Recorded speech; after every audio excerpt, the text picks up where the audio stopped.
Everything's coming up to Timberwolves. Yeah, in the zone. Simple dedication to the team when you're in the know. To Timberwolves. Yeah, in the soul. Lifting all the positivity for the Wolves to grow. So, where we going from here, man? We listen week to week to get the clearest to clear. Recaps, got that. Soundcap, got that. Team ads, got that. So tell me what they do not have, How dare you? Foolish question to ask, but I don't mean to go brag. But boy, they got all the stats, and they could go all the way back from KG to Zerbiak. And all I'm saying is that the cast a one-stop shop for my Timberwolves. Timberwolves. Ain't a thing falling, everything's coming up. Timberwolves. Timberwolves. Falling from the autumn, ain't nobody gonna stop him. It's the Timberwolves. Timberwolves. Phonies, you can spot them, they the sheep under their clothes. Timberwolves. Timberwolves. Talk a lot about them, y'all don't really know. Let's go.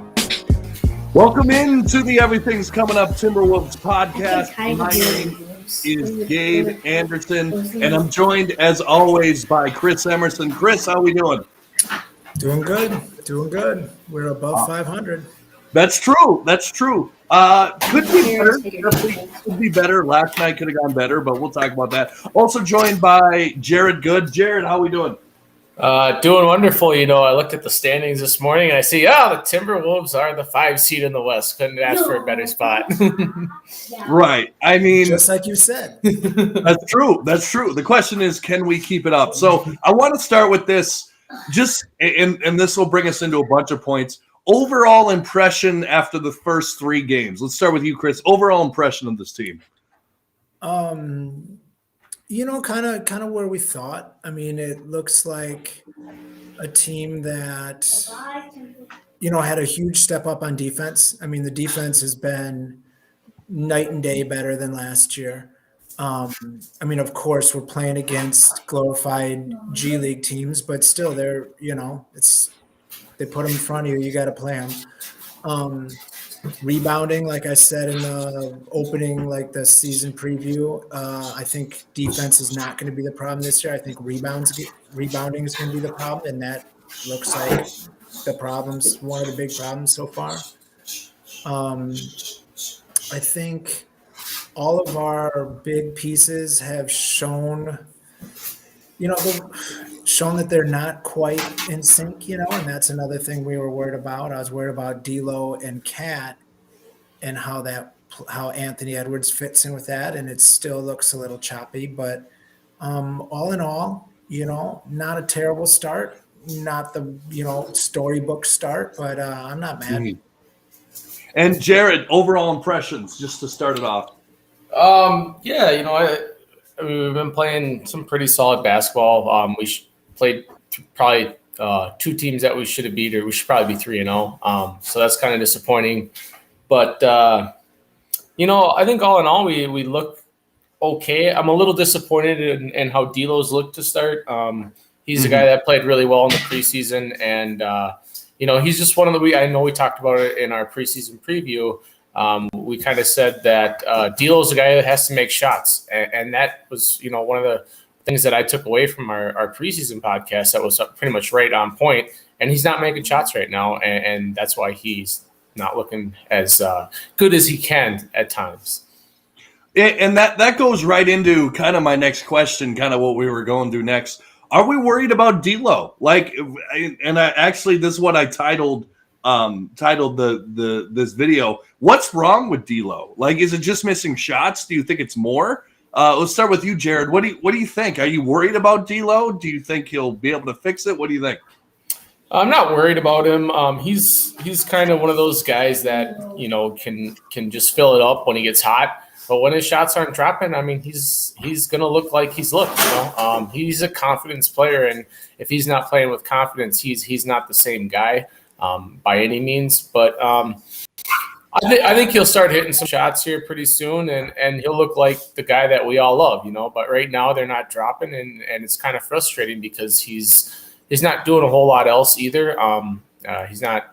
His passing really isn't looking. Like I said, he's a guy that plays with confidence, and when he doesn't have confidence, he's a different player. But when he does have confidence, look out, because this kid can play. Another thing that I was kind of interested to see is I seen a snippet today about Edwards kind of sniping back at D'Lo a little bit. It was on I think Basketball Forever's page. He kind of got into it a little bit with D'Lo, so something to keep an eye on moving forward, just to see how those guys snap out of it. It was just one frustrating game. I'm not worried about it. Okay. I would honestly say 2 frustrating games. I don't think he came alive at the end against the Pelicans. Obviously, he banked in that 3. That was a huge 3. You can call it luck. You can call it whatever you want. But to be fair, he stepped up in a big spot when Cat went out. I am kind of worried about D'Lo. I don't know. And this kind of goes against, and we'll talk about what Anthony Edwards said in the press conference earlier. But I don't know. I almost felt like D'Lo was a little timid shooting the ball. Like, for example, first play of the game, he drives through the lane, has a wide open lane, and just tries to kick it out to no one. Like, what was that? Also, there were a couple other plays where, I don't know, he just seems like he had the shot and he didn't have the confidence to go up with it. So, I don't know. I'm kind of worried about D'Lo. What do you think, Chris? Yeah, I mean, so D'Lo is, like Jared was saying, a confidence guy, but he's also got that little bit of a finesse game, or a lot of a finesse game. And the second game, it seemed like the first Pelicans game, I guess, the second overall game, it seemed like they knew every counter move D'Lo was going to do. Like every time he does his little pump and then he goes under, they were looking for it. Every time he did a little fake and like he's usually open for a little scoop or whatever, it's like they knew it was coming. Like you're talking about confidence and not quite feeling there. Before the season, he mentioned that it's a contract year. Like he needs to play good this year to get his next big deal. So that's an interesting dynamic to have going up against Anthony Edwards, who's trying to increase his stardom. So you've now got 2 ball dominant guys that are both, kind of interestingly trying to get going themselves. So, and like you said, talking about he might have got into it, Edwards might have got into it with D'Lo. I can see that happening. D'Lo's an interesting guy, but right now he's got 12 assists on the year. He's got 12 assists and he's got 12 turnovers. Karl Anthony Towns has 11 assists and Anthony Edwards has 11. D'Lo, if we're going to be a good team, D'Lo needs to be the main facilitator, and like facilitate first, shoot second kind of player. 12 assists, the same amount of assists as your center and your scoring leader is not a good look. Mm-hmm. Yeah, I would agree. And I don't know, it's just sloppy. Like he just can't hit shots. And also bringing up with Malik Beasley as well. Malik Beasley can't hit shots either. So I don't know. Like, and me and Chris were kind of talking off air about this before the podcast. The 2 guys that you were looking to give up Ben Simmons for, Beasley and D'Lo, not a great start to the season so far. Now Beasley's making some defensive plays, but I mean, I don't know. It seems like an uphill battle for him. We do have a question from the chat. Let's go into it. So Chris Armstead, thanks so much for watching, Chris. And if you're watching, feel free to give us a question or comment in the live chat. What's the atmosphere been like at the Target Center? It looked awesome. Are you worried about any? Let's see. We'll do part 1. So atmosphere in the Target Center, I thought it was great. Coming in, I actually went to the game last night against the Pelicans. The fans were great. There was a new atmosphere. You didn't have to wear masks, which I think was a big part of it. I think the atmosphere. How did it sound from home, you guys? What did it sound energetic or? I mean, it sounded good, but truthfully, I liked the sound of the game even when there were no fans. So I mean, I think they did a good job with TV, even without fans. But it sounded good. You could tell that they were getting on the refs for a while. Yeah. I mean, I'll take it. Yeah, absolutely. So let's kind of move forward here to the talking about Ant's comments about sharing the ball. So did you agree with what he said? Oh, and do you think this is Ant becoming more of a leader right in front of our eyes? And you can start, Chris. What do you think? So I listened to the whole 8-minute interview, and if you haven't, I suggest you would. To me, it seemed like kind of the moment where it's like, are we going to settle down and have a real big three? Like, is this the moment where it's like, okay, we're all on the same page? Because it's always felt like D'Lo and Cat were looking at Edwards as like little brother, like let us get off, little brother, and then you can get your shots when we're going. Um, I don't think that's the vibe that's happening anymore. I think Edwards is like, no, no, no, I'm at least a peer, if not better. And that Mhm. 8-minute interview definitely sounded like to me that he was talking specifically to D'Lo. He was talking about sharing the ball. He was talking about like, you know, getting other people involved. And I think he's 100% right. Mhm. People know what we're doing right now, and we can maybe be an 8 seed going with 3 guys putting up big numbers and no one else doing anything. But I don't think that's the end goal. So I thought it was legit. I thought it was real. And it shouldn't be surprising because I haven't really seen Anthony Edwards come off as fake in any interview so far. So I take him Mhm. for his word until proven otherwise. Yeah, that's definitely for sure. He's definitely isn't afraid to speak his mind, and I think it's Right. kind of him becoming a leader right in front of our eyes. Like just taking more. Yeah. Jared, any thoughts on that? Ant is one of those explosive players. Like I was watching the game yesterday, and I wrote on our message board that D'Lo and Ant were 1 for 14 combined in the first half, and I said we're down by 11 points. I mean, it could be a lot worse in my eyes. And then Ant comes out and scores 21 in the third quarter. It's like, holy, where did this from? Because we were in this game yesterday was basically just snooze fest about halfway through. Actually, not about half, about to the 10-minute mark of the third quarter, and then Ant just went nuts, and that's the kind of player that he is. Would have been nice to have a little bit more in the first 24 minutes from both of those guys, but it was nice to see. It was very nice to see him have like an explosive thing, and I'm going to kind of tie that into a question that we got asked about earlier from Chris, and it said, is he getting ahead of himself, referring to the Houston coaching staff to call a timeout in the first game when he was kind of heating up? And is he getting ahead of himself? No, because he shows that he can score 21 points in a matter of 10 minutes. He's going to let you guys know that, hey, I'm hot right now. It's time for you to call a timeout because I'm going to blow the roof off the door here. And that's kind of what Ant has the ability to do. It's a scoring in spurts type of guy. And I don't have a problem with that at all. I mean, especially coming into a new season where you guys are supposed to be a lot better this year, and you start going off and you want to lip off a little bit. I think that's great because the team needs a little bit of positive vibes and a little fear from the other team. And speaking of that, kind of, and this goes into our next point.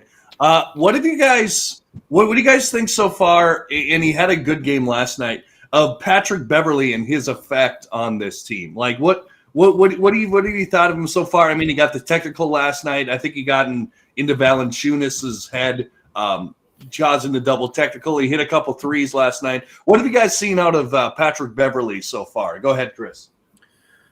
I think one good thing that Patrick Beverley is bringing is, I mean, it's cliche to say defense and tone and leadership and stuff, but what we have on this team with D'Lo and D'Lo and Cat is kind of a laid back, skill based, we're gonna skill you to death kind of team, And that's just the vibe those guys have. That's just who they are as people.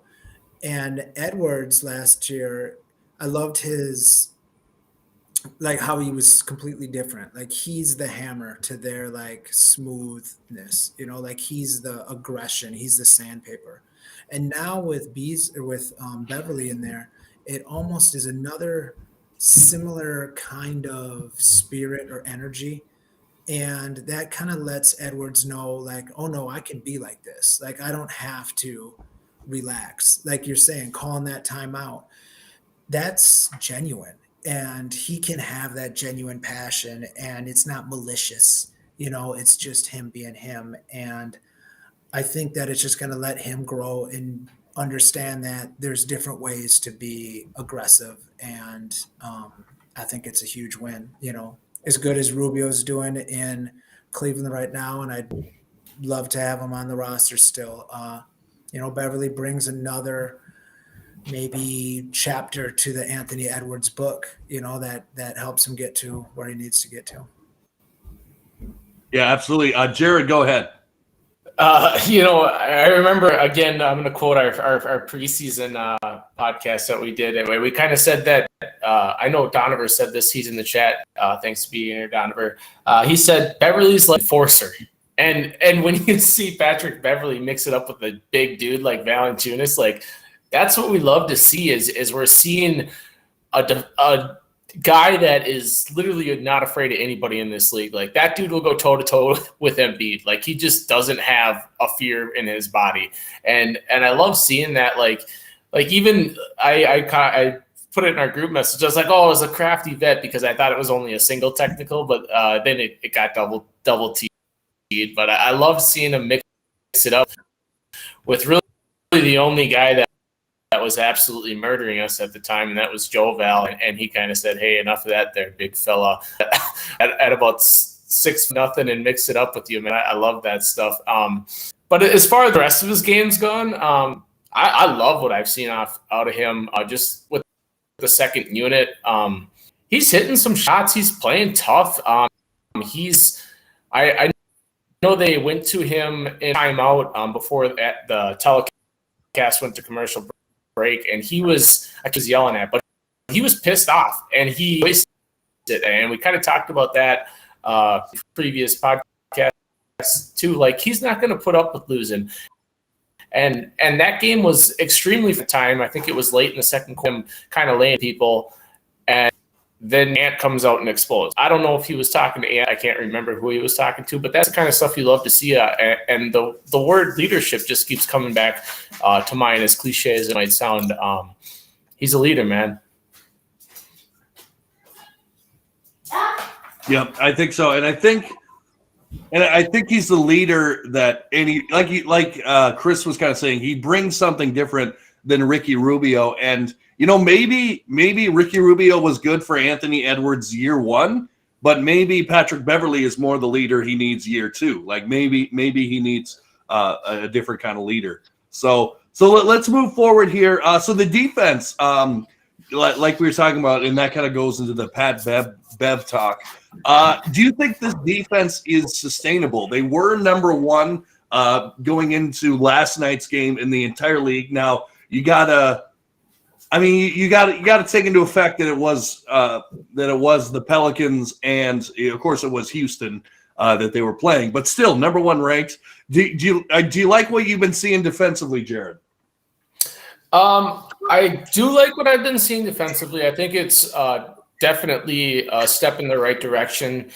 Do I think it's sustainable? Absolutely not. I don't think we're going to be the best defense in the NBA. I don't even think we'll be close. I'll be hoping to be top 15, but will we be a top 5 defense? Probably not.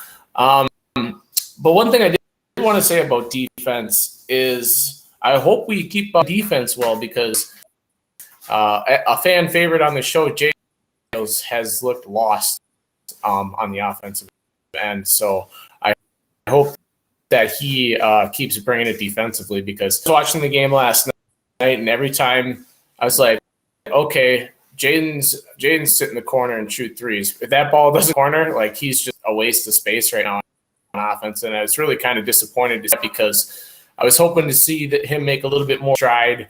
It just seemed like he sat in the corner a lot, just waiting for that, like, dribble drive, collapsing defense and to chill in the corner and hopefully get a 3 off. I was watching the game, and Jaden comes out and hits the first 3 of the game, and I'm like, oh, there we go. Like, that's a good start, for a young kid that we're trying to, kind of like develop into year 2, and then he doesn't score the rest of the game and plays like 30 minutes. I don't know how much we need him to score, but I'll tell you what, 29 minutes and nothing was really disappointing for me on the offensive end with Jaden. I think he had 3 rebounds too. I mean, it's kind of particularly when in New Orleans, or not New Orleans, sorry. In Charlotte, his brother is doing gangbusters right now. I think, didn't he have like a really good game last night or something? Yeah, I mean, they've always just had that talent, and it's one of those things where can they come up with it? Like, they've got the bodies, they've got the athletic ability. It just, can they put it together? And I think I said, I don't know if it was in our preseason episode or maybe it was on the page, but I mentioned that Jaden is one of the guys that I would be most worried about taking a big step back, because we were all assuming he was going to be something big and great coming up, but maybe he's not. Maybe he's just not ready to take that step. But the defense, I think it can be real. Like, we've got long athletes. We've got guys that are jumping in passing lanes. Most of our defense right now that is effective is steals. We're forcing turnovers. Yeah. We're forcing turnovers, so that's something that can be hopefully sustainable. But again, we're playing against undisciplined teams, so we'll see what happens. I am worried about our size. I mean, we're the smallest or second smallest team in the entire NBA. That's going to be an issue. I mean, it's already a huge issue in rebounding, and that's part of defensive rebounding. So we'll see what happens. Yeah, I mean, we just got, as is common very often for Timberwolves teams, we just got dominated by Valanciunas last night. I mean, he got I think he had 9 offensive rebounds. He got every single board that we want. So how do we improve the rebounding, I guess, is the next point. Like, is there a way, like, is it lineup shifting? Is it playing Naz more? Is it I don't know. What do you think the solution to improving the rebounding is? So for me, the thing that's crazy right now is Vanderbilt right now is, or at least a couple games, he had like 7 rebounds in like 11 minutes, or he was getting, big rebound numbers in very small minutes.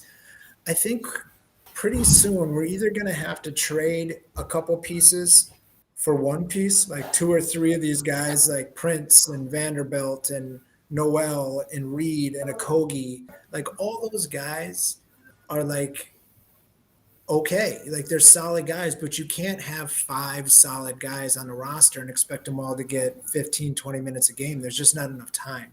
So we're going to have to move some of those guys just so that, A, we can maybe upgrade, but B, guys have to play more than like 10 minutes here, 15 minutes there to get a vibe. But Jaden McDaniels, if he doesn't rebound better, he can't be a power forward. And if Okogie isn't all NBA defense first team, like if he's playing all NBA, well, put it this way. Pat Beverly isn't starting and Okogie is. Pat Beverly is a better defender than Okogie. And yes, we probably need him for some point guard duties, but just Okogie's not rebounding. Like, he can't start. He's too small. So we're going to have to get bigger. Does that mean Vanderbilt? Does that mean Naz? Does that mean a whole nother person from another team like Miles Turner? It means something. If we want to actually go anywhere, we're going to have to address this situation and address it pretty quick, I think. Mm-hmm.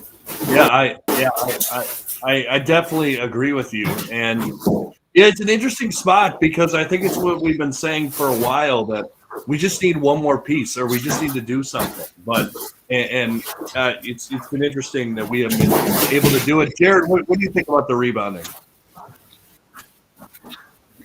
Kind of funny, like I've complained about defense for it seems like 2 years on this podcast, and Chris said, well, you're going to start complaining about rebounding and pretty soon here because we're small. And watching the game, watching the couple games that I watched this week, I'm like, we're small. Okogie's playing the 3/4 sometimes. Jaden's undersized at the 4. Prince is pretty undersized even when he's in there mixing it up. Like we're small. So how do we get better? I think we, it gets kind of murky, but I mean, shooting 54 threes isn't probably going to help your rebounding because it's going to lead to a lot of misses. But how you get better at rebounding, I think, is adding a different piece. I mean, there's a guy I've been talking about for about a year and a half that would fix that problem real quick. But The guy in Philly?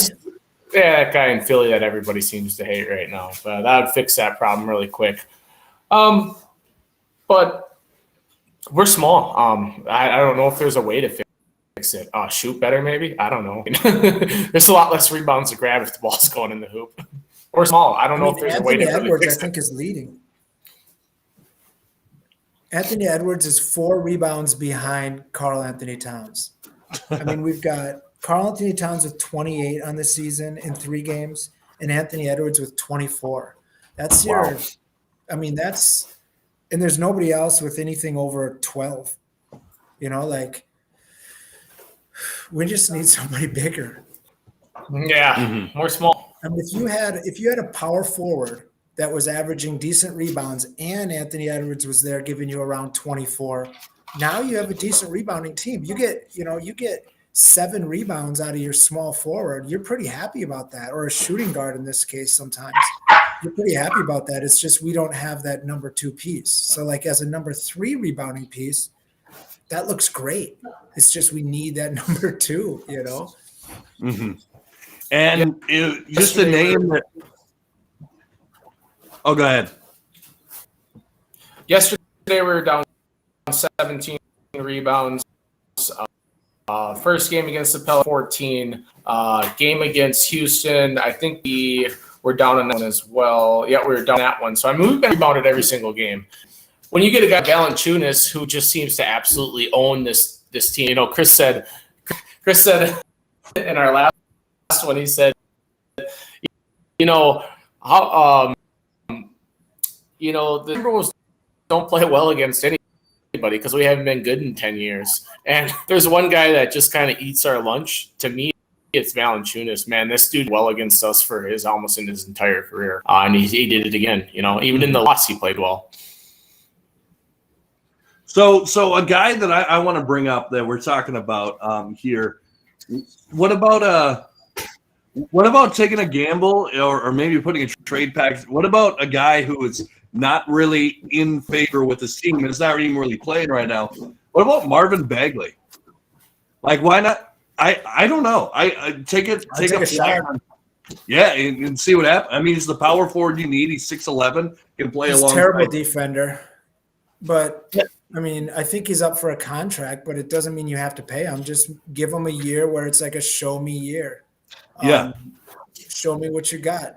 You're obviously been a flop. I mean, he's almost been a Culver like flop, almost that bad. Mm-hmm. But why not? Right. By the way, Culver, word is, almost didn't make Memphis's team. And I know he's got at least 1, if not 2. Coach did not participate so far. Nice. That a kid. But yeah, Bagley. Gross. We're at the point where you should take any guy with size that has any upside and hope for the best. Right. I would take a stab at Larry Nance if we can get him for cheap. I mean, we, like you said, we need a body, big body. Yeah, I mean, he's playing like under 10 minutes a game for Portland. Go with some size that can rebound. And the one thing I like about Nance is tribute a little bit too. He's a pretty solid player, just kind of sitting on the bottom of a pine. You go make a run at a guy like that if we can't land some, but we got to get somebody. I mean, this team is, and we've talked about it now for a few podcasts in a row, but we are small. There's some guys on the big 3 that could start at power forward for us, like Reggie Evans. Yeah. What about just playing Nas more and just, I don't know, just getting bigger with that? I mean, I'm not going to say no. Yeah. I mean, Nas. Also, I will mention, as I was watching the game last night, I I did notice there were a few lineups that yes, Nas was in, but that I didn't like. Like you had a lineup of, I think, Beverly, Nas, you had who else? You had like Prince, Okogie, and I think Beasley. Just a lineup like that, I don't know. It just didn't seem because who's your number one scorer on that lineup? Yeah, Right. exactly. Who scores? Like if Beasley doesn't hit in shots, scores. You Right. can't expect Nas to be like your go-to guy, you know. But if Mhm. Nas, it's so weird him not playing power forward because it seems so logical. Like, oh, we can't rebound and we're having trouble with some interior defense. Let's start a guy who's pretty, he's a big man. Like Mhm. he's a big guy. Like put him in there. He's shown he's got skill on all levels, better than anyone else we've been playing. Like it just seems so logical that I don't understand. Like Finch is obviously a really smart guy. So I would have to assume he's thought, hey, maybe start the big guy. But I don't know. Yeah. I think they're worried I about him don't on the perimeter. I think they're worried about him against stretch wars on some of these perimeters, or some stretch fours on the perimeter. It has to be, because the only logical thing that I can think is if some big stretch four takes him down off the dribble, it could get kind of ugly. But Sure. I don't know. I'm worried about We haven't seen it. 23 rebounds from Valanciunas. I mean, we got, like you said, we got out rebound. I'm looking right now by 20 or 19 last game. Like, dude, it's hard to win. Yeah.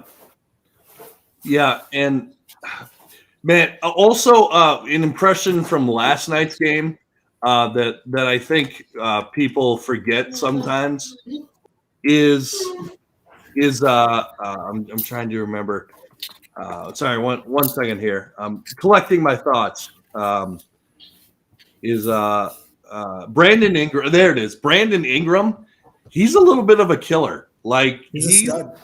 he's good. Like he's one of those guys. Like particularly towards the end stretch there, they needed a bucket, and they just gave it to him and said, "Go get a bucket," and he went and got one. So He had I a couple thought nice fadeaways in a long time.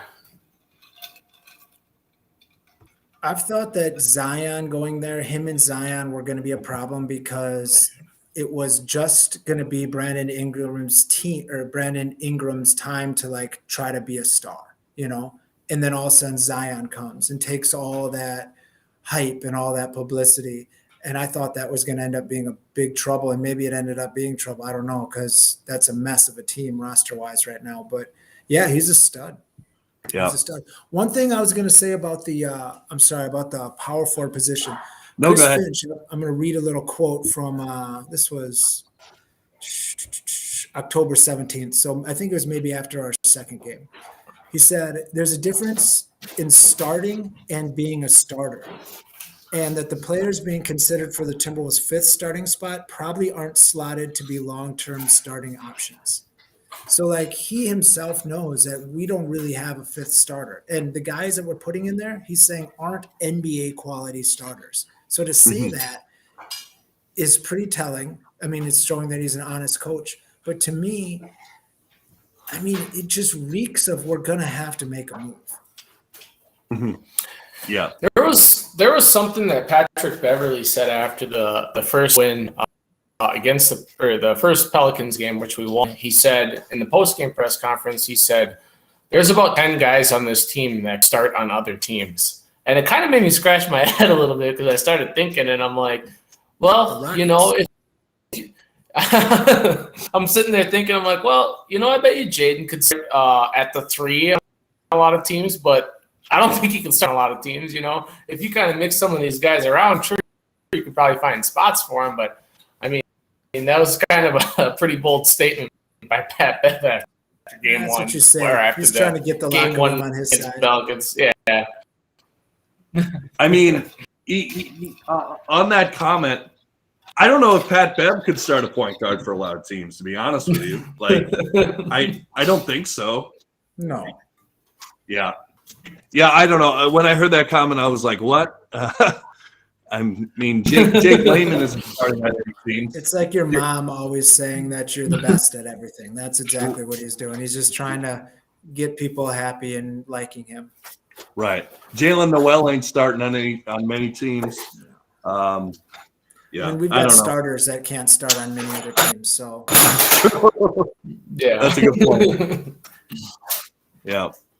So let's go into this. Another new guy that coming. What have we seen out of Taurean Prince so far? I've seen a guy that can do a little bit of everything. I've seen a guy that I think should play more. I think that I agree. He's a smart player, and when we're playing the way that we played last game, I think that a smart player that knows what to do would have went a long ways. I also am not 100% sure that Finch was trying to completely win that game. Like, not like he was trying to lose it, but sometimes you let a lesser team beat you up and you keep making your guys take those punches because he wants to show you that maybe you're not quite what you thought. One thing I wrote down after the first Pelicans game, I think it was like, we're playing a little too cocky. Like, we're playing a little too haughty for a team that isn't really done much. So hopefully this was a good loss. Hopefully, yeah. Hopefully this turns around. And I think we'll see a lot out of this team, how they play against the Bucks. I mean, the defending champions on the road. We never play well against the Bucks. If they can come out here and not necessarily win, I don't think, because I don't know, we don't beat the Bucks, but we could come out and be competitive and like just put up a little bit of a fight. Like, I would love to see Prince at the 3 in that game.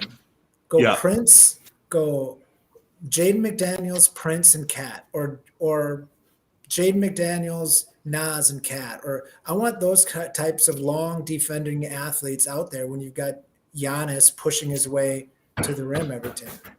Yeah, and I know that. You'll go ahead. Oh, I was just gonna say I was extremely surprised to see Prince's minutes log in the 2 games. 8 minutes, 15 minutes. This is a guy I expected to play north of 25 minutes almost every single night because he's so versatile. Like, he can play the 3 and the 4 at two positions that we absolutely lack at 3 and the 4. Long term, like, that's where we need a guy to eat minutes, and that's what he plays. Like, I believe that this dude's playing on average like 12 minutes a game. Like, that surprises the hell out of me, and I hope it changes soon because he's a guy that could eat minutes. He's a pretty well conditioned guy. Like, we're playing 11 guys. It's coming week. We always do too. But like we always say, like, coming up, like, what's something you're looking for? That's like number 1 on my list is Taurean Prince playing more minutes. It's at the top of what I want to see. Mm-hmm.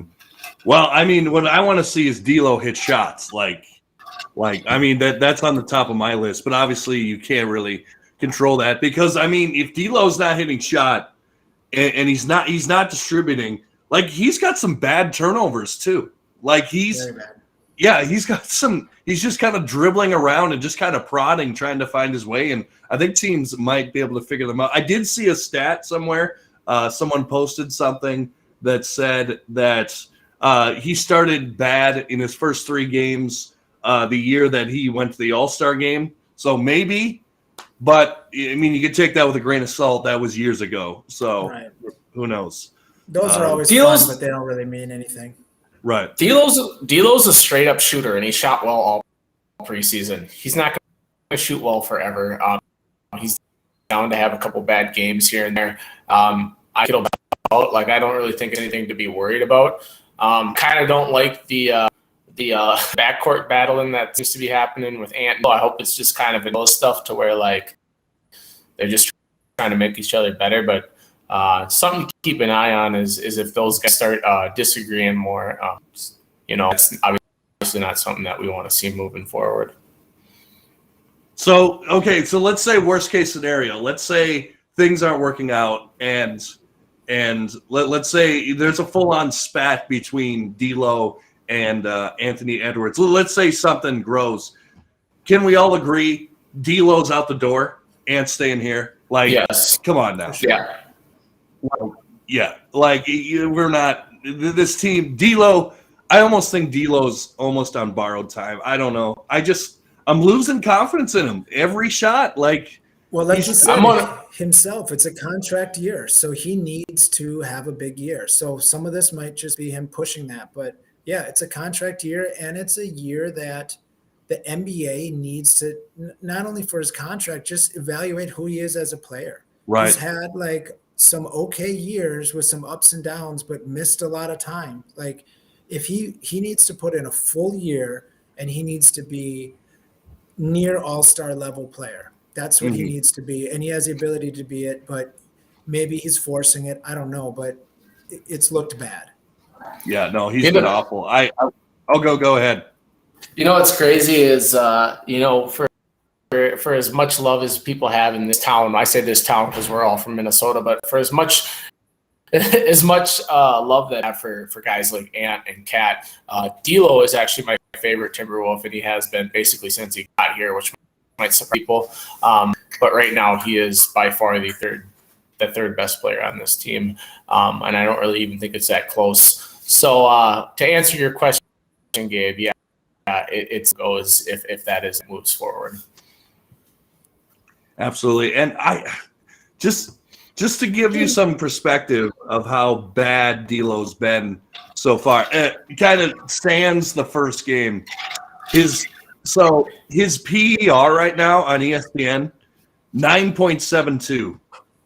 That is that's god awful right now. I believe the only player that has relative minutes that's worse. Yeah, the only player that has relative minutes that's worse than him is Jaden McDaniels PER, and then Jalen Noel, and then Jake Layman, but that doesn't really count. To give you some perspective, Karl Anthony Towns' PER is 38.81 right now. Look up Ricky Rubio's. All right, I will. Keep talking, and I will. Yeah, I mean, we got a lot of movement that needs to happen for this team to get to better. And Beasley, I think, is almost just as guilty. A lot of him, of course, relies on people getting him the ball. So he's not as much of a ball create your own shot kind of guy. But we had stretches last year when, of course, some of the stars were out. But Beasley scored, maybe multiple 30-point games in like a 5-6 game stretch. He had multiple 25-point games. Like there's like a 10-game stretch where he was averaging like 25 points a game and just, shooting a great percentage. So we need that guy back too. I mean, this team isn't, I don't want to say it's all D'Lo. I mean, but he is kind of the straw that stirs a drink as a point guard. Yeah, I agree. By the way, Ricky Rubio's PER 21.34. Averaging 14 points a game, 9 assists, 1.3 steals. How many threes? How many threes? Let's see. I got to look at advanced stats here. He is shooting. Let's see. He's leading the team in 3-point percentage. How about that? Ooh, not bad. 39%, 2.3 per game. I'll take two. I want to ask questions. I want to answer 2 questions in the chat here. I'm going to start with Chris, who's asking about Dante Exum. This, if you guys don't know, Chris is from Australia, and I think this comment kind of proves it because Dante Exum is also from Australia. But he's a 6'6" guy who's kind of been like a journeyman. He's played on the Jazz at times, and I don't know where his last stint was. It might have been with the Jazz. He's just another guy kind of like that we already have, in my opinion. He reminds kind of like Prince and Manuel's, like just older, I think. So I don't know. I mean, it's kind of hard to find a guy that we have too many of already. And the second one is from Leroy, and it says, why not play D'Lo at the 2? And we kind of talked about this going into the season a little bit on our last cast where Leroy was on. I mean, the question is who do you play at the 1? And I think the only answer is it's Pat Beverly. Beverly, you're looking at a lineup of like Beverly, D'Lo at the 2, and at the 3, McDaniels at the 4, and Cat at the 5. I wouldn't be super opposed to that. Or not. And I who likes the ball in D'Lo's hands, but I know he's had success at the two cat ball. Yeah, you could put Nas in there just for Chris, keep him happy. But yeah, but then my question is that I feel like that kind of leads that's not going to help towards Noel playing back point guard. Yeah, that's true too. And then our second unit would probably have to be led by J Mac and Noel, which I know two guys that Leroy mentioned that he likes anyways. But yeah, it's tough. It's early. I think we need to be patient with our roster rotation. It hasn't looked good with our 3/4 kind of holes in our team, but it's early. We'll figure it out. That's what I'm going to say is just be patient with it. Sooner or later, we'll figure it out. We got a good coach. We got good things going on in Minnesota right now. Like, we'll figure it out.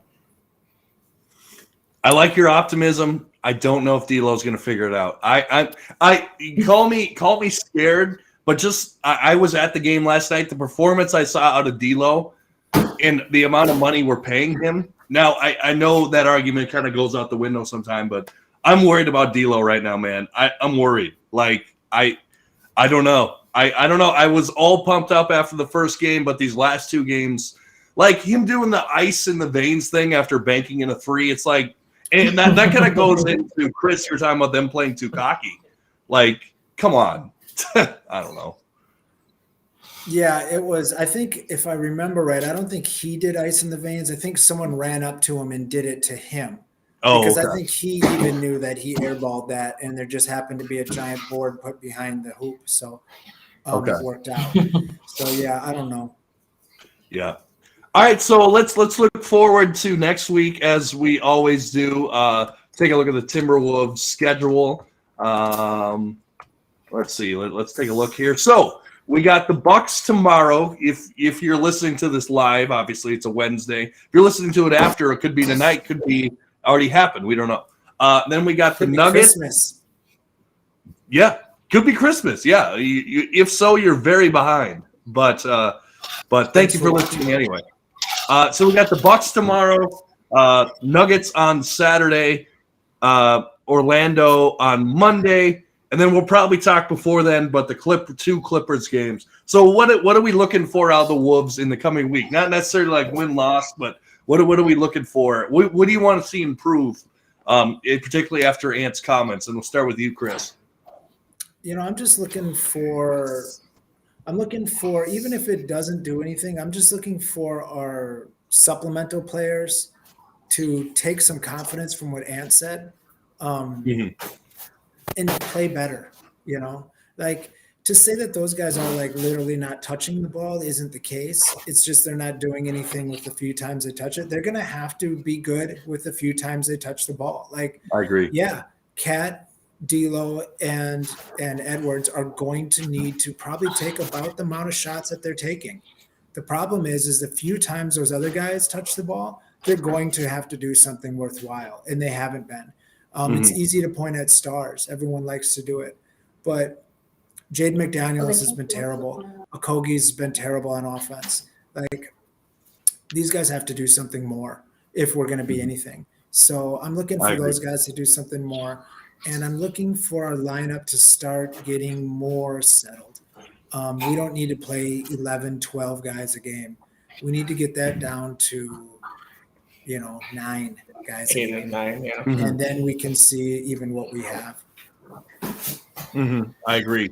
Jared, what are you looking for this week? Well, I'm gonna look for a. I'm looking for 2-1 this week, record wise. I'll be happy for. I'll be happy for 4-2 next podcast. But if we're 3-3, I'll live with it. There's no way we should lose to the Magic. But if we can steal a win here against the Bucks or the Nuggets, I'll be pretty impressed. The one thing about the Bucks is they're pretty banged up. Like outside of Giannis, they ain't got a lot going on for them. Drew Holiday is out. Brook Lopez is out. Bobby Portis is out. Like they're hurt right now. It could go a long way for us. I'm hoping to see D'Lo get a bit, hit some shots, and just kind of get on a roll and quit kind of having this poo year that he's had now. So I'm looking for him to kind of get it going. I'm looking for Torian Prince to play more minutes off the bench.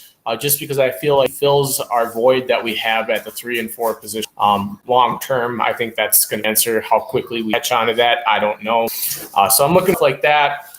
And then I'm looking for Jaden Daniels to not sit corner on offense. That's my final take. If he's in the corner all game, I'll be a little disappointed. I don't care if he hits 3 threes. I need some movement out of that boy.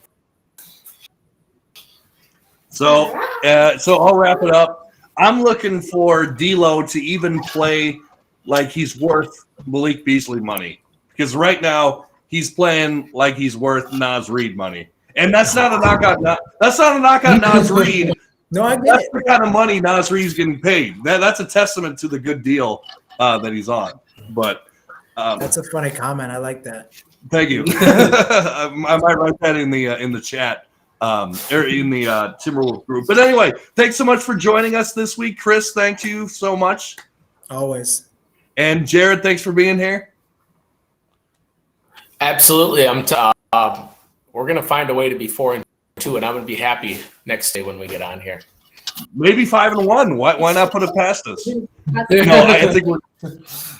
think if the win's going to come, I think it's going to be home against the Nuggets. I don't think we're going to be. But that's just me. This is the Everything's Coming Up Timberwolves podcast. Make sure to like, share, and subscribe on YouTube, and follow us on Spotify so you never miss an episode. And as always, go Wolves. All right.